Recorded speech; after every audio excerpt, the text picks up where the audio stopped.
children sharing their eggs looked happy too. On that day, those children learned something. Last year, we took our daughter Kelly on an Easter egg hunt. Kelly is blind. At first, Kelly couldn't find any eggs with a stick. Soon there were no eggs left for her. Then something happened. One small boy took out an egg from his basket and placed it near Kelly. She felt around with her stick and found the egg. Other children saw this and they also put some of their eggs near Kelly. Soon her basket was full of eggs. Kelly was so happy. The children sharing their eggs. Last year, we took our daughter Kelly on an Easter egg hunt.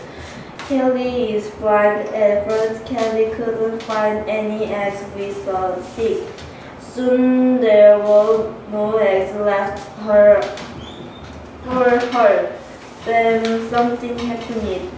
One small boy took out an egg from his basket. There were no eggs left for her.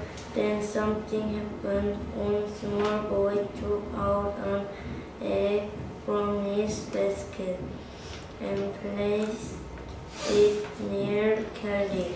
She felt around with her stick and found the egg. Other children saw this and they also put some of their eggs. Kelly is blind. At first, Kelly couldn't find any eggs with a stick. Soon, there were no eggs left for her. Then something happened.